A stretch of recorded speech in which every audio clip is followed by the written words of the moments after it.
रतिपुर नाम का एक बहुत ही सुंदर गांव था, जहां एक भी व्यक्ति गरीब नहीं था। एक दिन इस गांव के किनारे पर एक व्यक्ति रहने के लिए आता है और एक टूटे पुराने घर का इस्तेमाल करता है और फिर वो प्रधान के पास काम मांगने के लिए जाता है। अरे भाई, नए लगते हो, कहाँ से आए हो? अरे मैं तो पास के ही एक दूसरे गांव में रहता था। अब सोच रहा हूँ कि यहाँ बस जाऊं। अच्छा, पर तुम यहाँ रहोगे कहाँ? प्रधान जी, मैंने गांव के किनारे पर एक टूटा घर देखा है, सोच रहा हूँ कि उसी में रह लूंगा। अच्छा, तो उस पुराने घर में रहना चाहते हो? कोई बात नहीं, रह लेना, पर तुम इस गांव में ज्यादा दिन नहीं टिक पाओगे भाई। वो क्यों प्रधान जी? इस गांव में कोई भी व्यक्ति गरीब नहीं है, बस एक तुम ही हो। गांव वाले तुम्हें अपनाएंगे नहीं भैया। अरे प्रधान जी, जब मैं यहाँ आया तो मैं अपने साथ काफी सारा धन लेकर आया, तो आप मेरे गरीब होने की चिंता ना करें। मैं वो पुराना घर नए तरीके से बनवा लूंगा। तो यहाँ मेरे पास क्यों आए हो? मैं तो समझा कि काम की तलाश में आए हो। जी बिल्कुल सही समझा आपने। जब मैं घर बनवा लूंगा तो मुझे काम की या कोई नई दुकान खोलने की आवश्यकता पड़ेगी, इसीलिए आपसे विचार विमर्श करने आया था। अच्छा, तो ठीक है, मेरी ही जमीन पड़ी है एक बाजार में, तो तुम वही खरीद लेना। और घर बनाने के लिए लोग कहाँ से मिलेंगे? वो तो गांव के बाहर से बुलाने होंगे, तुम चिंता मत करो। आज का दिन उस घर में निकालो, मैं कल होते ही उन्हें वहां भेज दूंगा। जी प्रधान जी, जैसा आप कहें। ये कहकर लच्छू वहां से अपने घर की ओर चल देता है और प्रधान मुस्कुराने लगता है। शाम हो गई और प्रधान के घर पर दो लोग आए। ललित और मोहित, एक नया काम आया है। कैसा काम प्रधान जी? इस गांव के किनारे जो पुराना घर है, वहाँ एक नया व्यक्ति आया है, लच्छू नाम का। कहते हैं धन पर्याप्त है, एक नई दुकान खोलना चाहता है और साथ में एक घर भी बनवाना चाहता है। तो आप क्या चाहते हैं, अब हम घर बनाएं? मोहित, पूरी बात सुनो। उन्होंने कहा कि बहुत धन लाया है उसने। क्यों प्रधान जी? सही समझा है तुमने। ओह, तो ऐसी बात है, तब तो हम उसका घर बनाने के लिए कल ही चले जाएंगे और शाम तक काम पूरा कर देंगे। ठीक है, अब काम पर लग जाओ तुम दोनों। अगले दिन ललित और मोहित लच्छू के घर के सामने खड़े थे। अरे भैया लच्छू, यही रहते हैं क्या? प्रधान जी ने बताया था कि यही पता है, पर पता नहीं आप कहाँ हैं। तभी दरवाजा खुलता है और लच्छू बाहर आता है। हाँ जी भैया, मैं ही लच्छू हूँ और यही घर मैंने खरीदा था। आप बस इसे सही से बना दीजिए। चिंता न करिए, साफ कर देंगे पूरा, और ये बंजर घर लगने लगेगा चकाचक। ठीक है भैया, और पैसे की चिंता मत करिएगा, मैं सारा पैसा काम होते ही दे दूंगा। ललित और मोहित घर के अंदर घुसते ही वो देखते हैं कि वहाँ बस एक संदूक रखा है और एक कपड़ों का थैला। ठीक है भैया, तब हम काम शुरू कर देते हैं। जी, आप दोनों काम कीजिए, कोई जरूरत पड़े तो मुझे बताइएगा। जी भैया जी। दोनों को काम करते करते काफी देर हो गई। कड़ी धूप हो चुकी थी। लच्छू कहता है, भैया मैं आप दोनों के लिए कुछ खाने को ले आता हूँ। जी भैया जी, भूख तो लग गई है, आप आएंगे तब तक हम आज का काम पूरा कर लेंगे। हाँ, पूरा साफ कर देंगे। हाँ हाँ ठीक है भैया, आप दोनों लगे रहिए, मैं अभी आया। लच्छू वहाँ से ये कहकर चला गया।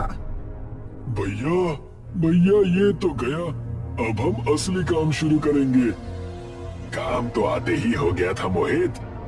वो कैसे भैया? वो देखो, बस एक संदूक रखा है और एक बक्सा जिसमें कपड़े दिख रहे हैं, और कोई भी सामान इस आदमी ने नहीं रखा है। अच्छा, तो वो खजाना जरूर उस संदूक में ही होगा। आप तो बड़े होशियार हो भैया। चल मोहित, साफ कर देते हैं। दोनों भाई मिलकर उस संदूक को खोलते हैं। उन्हें सोने चांदी के सिक्के मिलते हैं। दोनों पूरा संदूक उठाकर वहां से भाग जाते हैं।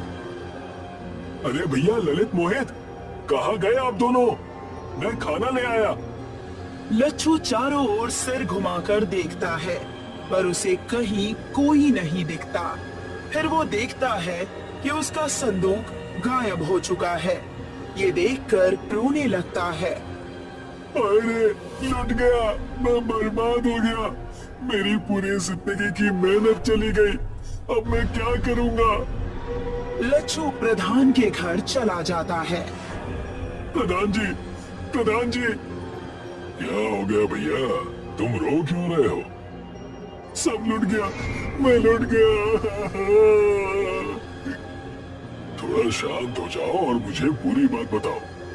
आपने आज जो 2 लोगों को भेजा था, उन्होंने मेरा सारा पैसा, मेरी जिंदगी की पूरी कमाई चुरा ली और वहां से भाग गए। ये कैसे हो सकता है?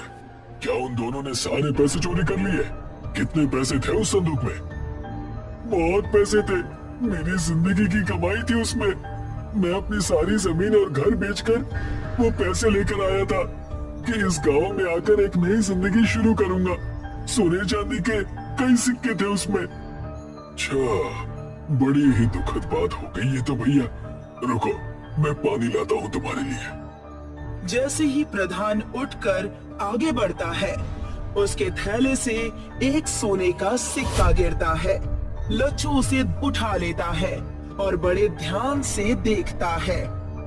प्रधान जी, ये सिक्का मेरा है। यानी आप भी इस खेल में मिले हुए हैं। मुझे मेरे पैसे वापस कीजिए। अच्छा, तो तुम्हें आखिर पता चल ही गया। कोई बात नहीं, अब जब पता चल ही गया है तो क्या किया जा सकता है। बाहर आओ ललित और मोहित। ललित और मोहित दोनों वहां आ जाते हैं। तुम तीनों मिले हुए हो, मैं समझ गया। चुप भी करो भैया, पैसों का इतना मोह अच्छा नहीं है, इसलिए हमने तुमसे वो ले लिए। हो भैया लच्छू, उपकार किया है हमने तुम पर, दुनिया के मोह से छुटकारा दिलाकर। बाहर फेंक दो इसे। ललित और मोहित उसे बाहर निकाल देते हैं। चल भाग यहाँ से, दिखाई मत देना प्रधान जी के यहाँ। हाँ।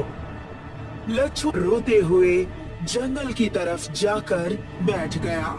तभी वहां एक भिखारी आता है। क्यों रे भैया, रोता क्यों है? तुम नहीं समझोगे। एक भिखारी को दूसरा भिखारी ना समझे तो वो व्यर्थ है भैया। मैं भिखारी नहीं हूँ, मेरे सारे पैसे इस गांव के प्रधान ने चोरी कर लिए हैं। तो हो गए ना भिखारी तुम भी। हाँ, शायद सही कह रहे हो तुम। अब मैं क्या करूं, मुझे कुछ समझ में नहीं आ रहा है। मुझे कुछ पैसे दे दो तो मैं तुम्हारी मदद कर सकता हूँ। अभी भिखारी कहकर चिढ़ा रहे थे और अब पैसे मांग रहे हो। गजब की माया है। समझता हूँ, पर भूख इतनी लगी है कि क्या करूं। लच्छू अपने जेब से सारे पैसे निकालकर उसे दे देता है। बस ये आखिरी पैसे बचे थे मेरे पास, सारे पैसे दे दिए मुझे और खुद के लिए कुछ क्यों नहीं बचाया। तुम भी तो परेशान हो। मैंने तो आज खाना खा लिया था, तुम भी खाना खा लेना इससे। क्या मांगते हो? मैं भी तुम्हें वो दूंगा। मेरा बोला खाली नहीं जाता, तो सोच समझ के बोलना। शायद तुम झूठ नहीं कह रहे, लेकिन फिर भी फिलहाल मैं इस हालत में नहीं हूँ कि कुछ सोच सकूं और मांग सकूं। अपनी इच्छा से जो उचित समझो वो दे दो। ठीक है, तब जिस घर में तुम रह रहे थे वहां पर एक खुफिया महल आ जाएगा। क्या सच? इतना भव्य घर तुम मुझे क्यों दे रहे हो? मैं इन सब चीजों से दूर हूँ भैया। मैं ना किसी से भीख मांगता हूँ और ना ही किसी को कुछ देता हूँ। जो दान में मिल जाए वो बिना कुछ कहे स्वीकार लेता हूँ। तुमसे मैंने मांगा था तो तुम्हें लौटा दिया। तभी भिखारी वहाँ एक संदूक प्रकट करता है और लच्छू को दे देता है। ये संदूक कैसा है? भैया, इस संदूक में अनगिनत पैसे हैं, ताकि तुम्हें कभी पैसों का अभाव ना हो। तुम्हारे अतिरिक्त अगर कोई भी इस संदूक को खोलेगा तो वो इसमें कैद हो जाएगा। आपका बहुत बहुत धन्यवाद महंत जी। अरे भैया, चिंता क्यों करते हो?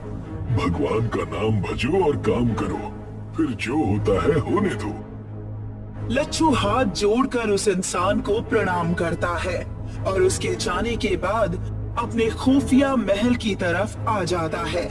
जैसे ही वो दरवाजा खोलता है तो मानो अंदर से वो जैसे कोई महल हो।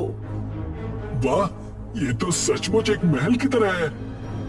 लच्छू बड़ा ही अचंभित होकर पूरे महल को देख रहा था। तभी उसे दरवाजे पर एक दस्तक सुनाई देती है।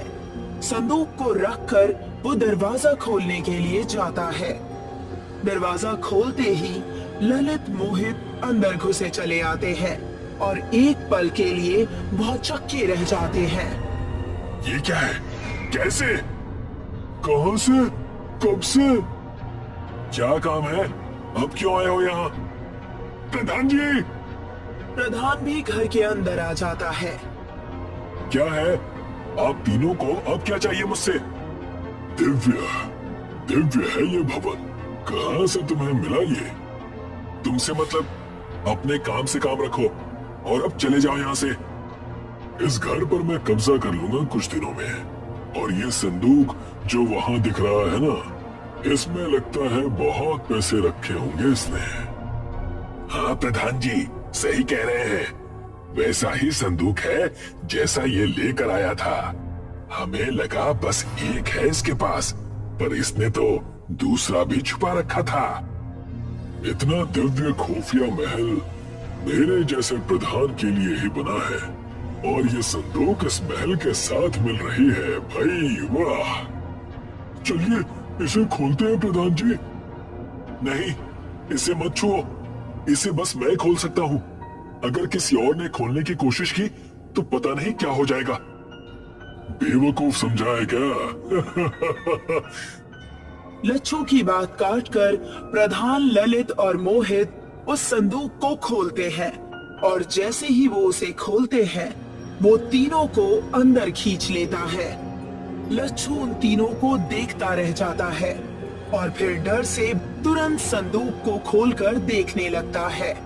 उस संदूक में बस हीरे और जवाहरात ही मिले और वो तीनों कहाँ चले गए इसका कोई पता नहीं चला। तब से लच्छू अपने खुफिया महल में रहने लगा। सूखापुर गांव में दिनेश नाम का एक लालची किसान रहा करता था। सूखापुर गांव रेगिस्तान में बसा हुआ था। उस गांव में वर्षा ना के बराबर होती थी।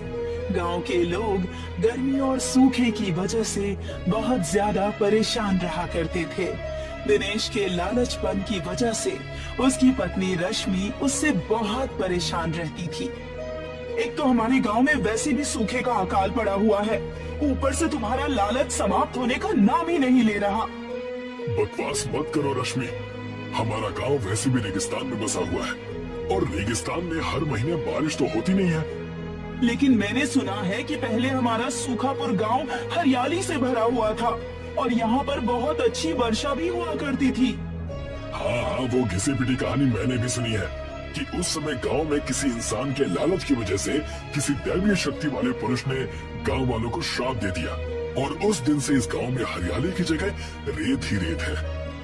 ये बिल्कुल सही बात है जी, आपको इस बात का मजाक नहीं उड़ाना चाहिए। देखो, मुझे तुम्हारी बकवास सुनने में कोई दिलचस्पी नहीं है। अगर तुम मेरे धन कमाने को लालच समझती हो तो समझती रहो। ना ही मुझे तुमसे फर्क पड़ता है और ना ही गांव वालों से। इतना कहकर दिनेश क्रोधित होता हुआ अपने घर से बाहर निकल गया।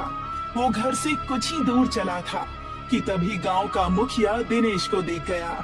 दिनेश मुखिया से नजर बचाकर छुपने ही वाला था कि तभी मुखिया की आवाज उसके कानों में टकराई। ऐसे मुंह छुपाकर भागने से कोई लाभ नहीं दिनेश। कोई ऐसा काम क्यों नहीं करते कि कभी अगर मुझसे बात करो तो आंख से आंख मिला सको। ऐसी कोई बात नहीं है मुखिया जी, मैं बस आपको देख नहीं पाया था। झूठ मत बोलो दिनेश, मैंने साफ साफ देखा कि तुम नजर बचाकर मुझसे भाग रहे थे। मैं आपसे क्यों भागूंगा मुखिया जी? क्योंकि परसों ही मुझसे बिरजू ने तुम्हारी शिकायत की थी। उसने कहा था कि तुमने कुछ रुपयों के लालच में अपनी बेकार की वस्तु सही बताकर उसे बेच दी। ये बिल्कुल अच्छी बात नहीं है। बिरजू एक गरीब किसान है, मत भूलो कि तुम भी एक किसान ही हो। मैं किसान के साथ साथ एक छोटा व्यापारी भी हूँ। और मुखिया जी, व्यापार में इतना तो चलता है। और वैसे भी बिरजू कोई दूध पीता बच्चा तो था नहीं, वो एक 26 वर्षीय हट्टा कट्टा नौजवान है। मैं इस गांव का मुखिया हूँ दिनेश। सिर्फ तुम्हारी पत्नी की शक्ल देखकर मैं चुप रहता हूँ, क्योंकि उसका व्यवहार बहुत अच्छा है। अगर तुम्हारी पत्नी का चेहरा नहीं होता ना, तो तुम्हें इस गांव से धक्के देकर बाहर निकाल देता। आप गांव के मुखिया जरूर होंगे, लेकिन इसका मतलब ये नहीं कि आपके मन में जो मन में आएगा आप वो करेंगे। मुखिया और सरपंच के जमाने चले गए, आज का जमाना कोर्ट कचहरी का है। अगर मुझ पर इतना ही क्रोध आ रहा है तो जाइए, जाकर किसी कोर्ट में मेरे नाम का मेरे खिलाफ मुकदमा दाखिल करा दीजिए। इतना कहकर दिनेश वहाँ से चला गया और मुखिया गुस्से से दांत पीसता हुआ बोला, पता नहीं ये अपने आप को समझता क्या है। एक दिन मैं इसे सबक सिखा कर रहूंगा। दरअसल दिनेश एक लालची किस्म का किसान था। वो खेती करने के अलावा तरह तरह की शहर से बेकार की वस्तुएं खरीद कर लाता और गांव वालों को सही बताकर उनसे अच्छी कीमत वसूलता और उन्हें मूर्ख बना देता। दिनेश एक छोटे से रेत के टीले पर बैठकर बोला, ये मुखिया अपने आप को पता नहीं क्या समझता है। जिस दिन मैं अधिक धन कमाने में सफल हो गया, उस दिन मैं स्वयं गांव का मुखिया बनूंगा और ये ईमानदारी जैसे बेकार के नियम फाड़ कर फेंक दूंगा। तभी वहाँ पर एक रेत का गुबार सा उठा और देखते ही देखते उस गुबार ने एक रेत के व्यक्ति का रूप धारण कर लिया। दिनेश ये सब देखकर डर गया। कौन हो तुम? मैं तुम्हारी बातें सुन रहा था। तुम एक लालची व्यक्ति हो और मुझे लालची इंसान बहुत पसंद है। तुम मुझसे चाहते क्या हो? तुम चाहो तो अपने गांव में वर्षा करवा सकते हो। वर्षा करवा सकते हो? वो कैसे? मैं तुम्हें उसकी शक्ति दूंगा, लेकिन उसके बदले तुम्हें गांव वालों से अधिक धन वसूलना होगा और अपने लालच को कभी भी समाप्त नहीं होने देना होगा। लालच की यही खासियत होती है कि वो कभी भी कम नहीं होता। लालच हमेशा बढ़ता ही रहता है। ये तो तुमने बिल्कुल सही कहा। अगर मुझे कुछ ऐसा मिल जाता है जिससे मैं अपने सूखापुर गांव में वर्षा करवा सकता हूँ, तो तुम्हें अंदाजा भी नहीं कि मैं कितना धनवान हो सकता हूँ। देखते ही देखते एक तरह से मैं गांव का राजा बन जाऊंगा। दिनेश की बात सुनकर उस रेत के व्यक्ति ने कुछ रेत दिनेश को पकड़ा दी। ये लो, ये जादुई रेत है। जब भी तुम इस रेत में से कुछ रेत अपने गांव में फेंकोगे, तुम्हारे गांव में वर्षा होना प्रारंभ हो जाएगी। मगर याद रखना, अगर तुमने गलती से भी ज्यादा रेत जमीन पर फेंक दी, तो तुम्हें अंदाजा भी नहीं है कि तुम्हारे गांव में क्या होगा। अब जाओ यहाँ से। दिनेश वहाँ से चला गया। दिनेश के जाते ही वो व्यक्ति हंसते हुए बोला, मूर्ख कहीं का, कितने समय बाद सूखापुर गांव में एक लालची व्यक्ति मुझे मिला है। अब समय आया है पुराना बदला लेने का। ये व्यक्ति अपने ही गांव को बर्बाद कर देगा। दिनेश उस रेत को लेकर सीधा अपने गांव पहुंच गया और सारे गांव वालों को एकत्रित करते हुए बोला, गांव वालों, क्या तुम चाहते हो कि हमारे सूखापुर गांव में वर्षा होना प्रारंभ हो जाए? ये तुम कैसी बातें कर रहे हो? कौन नहीं चाहेगा कि यहाँ पर वर्षा हो और यहाँ रेत की जगह हरियाली आ जाए? मेरे पास एक ऐसी शक्ति है कि अगर मैं चाहूँ तो इस गांव में वर्षा हो सकती है, लेकिन तुम्हें उसके बदले अपनी सारी संपत्ति मेरे नाम करनी होगी। वर्षा के बाद हरियाली होगी और तुम्हारी बंजर जमीन उपजाऊ हो जाएगी। उस जमीन में तुम जो भी फसल उगाओगे वो सारी फसल मेरी होगी। लगता है तुम पागल हो गए हो दिनेश। जरूर तुम्हारा ये गांव के लोगों को ठगने का नया तरीका होगा। नहीं मुखिया जी, ये मेरे ठगने का कोई नया तरीका नहीं है, बल्कि ये सत्य है। वैसे तो मैं तुम्हारी किसी भी बात पर भरोसा करना नहीं चाहता, लेकिन अगर गांव वालों का भला होता है तो मैं साथ देने के लिए तैयार हूँ। मेरी इस गांव में जितनी भी जमीन पड़ी है उपजाऊ होने के बाद उसकी सारी खेती मैं तुम्हें दे दूंगा, लेकिन पहले वर्षा करा के तो दिखाओ। दिनेश ने जैसे ही रेत का एक अंश जमीन पर डाला, देखते ही देखते आकाश काले बादलों से घिर गया और रेत में बसे हुए उस गांव में वर्षा होने लगी। सभी गांव वाले अपने गांव में पानी देखकर खुश हो गए। ये तो तुमने कमाल कर दिया दिनेश, तुम्हें ये चमत्कारी चीज कहाँ से मिली? अपने काम से काम रखो मुखिया, और अपने वादे पर अटल रहना। इतना बोलकर दिनेश अपने घर पर आ गया। घर पर उसकी पत्नी खुश होती हुई दिनेश से बोली, गांव वालों ने बताया कि आपके हाथ एक चमत्कारी चीज लगी है जिससे गांव में वर्षा हुई है। मुझे बहुत खुशी हुई कि आपने अपने गांव की भलाई के बारे में सोचा। बकवास बंद करो रश्मि, ये सब मैंने गांव की भलाई के लिए नहीं बल्कि अपनी भलाई के लिए किया है। अब गांव में जो भी उपजाऊ जमीन होगी उस सारी जमीन पर मेरा अधिकार होगा। मुझे शर्म आती है आपको अपना पति कहते हुए। आपके अंदर लालच कम नहीं बल्कि और ज्यादा बढ़ गया है। जब तुम्हारा पति देखते ही देखते बहुत अधिक धनवान हो जाएगा ना, तब तुम्हें स्वयं पता चल जाएगा कि लालच बुरी चीज नहीं बल्कि बहुत अच्छी चीज है। दिनेश वहां से बाहर निकल गया। कुछ ही दिनों में गांव की जमीन थोड़ी सी हरी भरी हो गई, मगर वैसी नहीं हुई जैसा कि दिनेश चाहता था। दिनेश एक लालची व्यक्ति था। वो अपने आप से बड़बड़ाता हुआ बोला, लगता है गांव में वर्षा कम हुई है। एक काम करता हूँ, ये सारी की सारी रेत मैं जमीन पर फेंक देता हूँ। बहुत ज्यादा वर्षा होने पर यहाँ की जमीन बहुत ज्यादा उपजाऊ हो जाएगी। इतना बोलकर दिनेश ने वो सारी की सारी रेत जमीन पर फेंक दी, मगर अगले ही पल एक तेज धमाका हुआ और देखते ही देखते गांव में बर्फ की बाढ़ आ गई और कुछ ही दिनों में गांव का जीवन तहस नहस हो गया। गांव में अब बहुत ज्यादा सर्दी बढ़ने लगी। सारे घर नष्ट हो गए। ये सब देखकर दिनेश उस रेत के टीले के पास पहुंच गया। कहाँ हो तुम रेत के व्यक्ति? तुमने तो कहा था कि मैं अमीर हो जाऊंगा, लेकिन मेरी वजह से ना जाने कितने लोग तबाह हो गए हैं। और तो और पूरे गांव में बर्फ की बाढ़ आ गई है।